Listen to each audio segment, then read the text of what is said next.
Travel writing, I think, describes, or at least tries to describe and articulate an emotional, really, as well as a physical sense of space and place. It's as much subjective as objective, and there's more scope for creativity and imagination, more storytelling, I suppose, of the facts. This is written for armchair travellers, not necessarily for people who will visit. So the images are a bit stronger and there's more detailed description. Because this is for website rather than print media, it's broken up into shorter paragraphs with subheadings.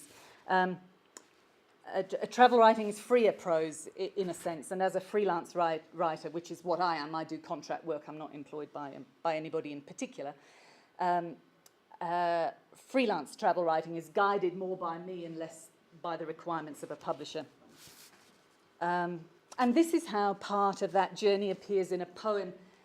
It's in a sonnet form, which is very unusual for me. I normally write free verse and I rarely use rhyme. And this is its first time out in public, so I'm feeling a bit weird about doing that. I'll just gloss one word, which may or may not be familiar to you, and that's liminal, which gives a sense of threshold and the edge of things. This poem is called Sea Level. Excuse me.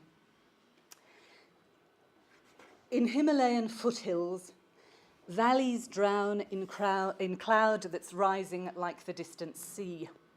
A metaphor of height and depth set down that's not and is a true geography. Out there, beyond the certainty of place, is vanishment, a liminality where all that lies between is simply space that reconfigures, always differently.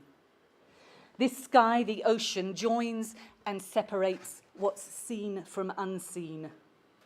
Still the sea inside roils endlessly. It's beating with my heart, its furthest reaches, pounding wild and wide against the southern ocean's cliffs and coves, so far away and yet so close to home.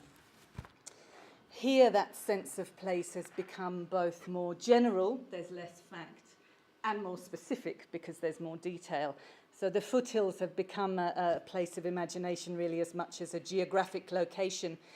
When I wrote that, it seemed to be written both from the outside in a geographical sense and from the inside out in the sense of my own, I suppose, unexpected physical and emotional engagement with the place. And when I read it out loud, I rediscover the experience as much as I recite the poem, I think. So with me, poetry, the act of writing itself is the priority. Finding an audience kind of comes later, really, if at all. And this movement from facts, travel journalism, to storytelling the facts, travel writing, and then to recreating the experience as a poem has something to do with the filter of time for me, I think. You know, travel journalism is relatively quick to write because it's quite surface, visible information. It takes longer, sometimes not much longer, but sometimes quite a lot longer to get a bit below the surface and start to get into the realm of travel writing. And a poem, on the other hand, might rarely come in an instant and need minimal editing, or it might take anywhere from a few days to years to brew. Poetry, for me, comes after that objective journalistic thing, and then after this more subjective travel writing response. It kind of distills the experience, I suppose, and that only really becomes clear over a bit of time and distance.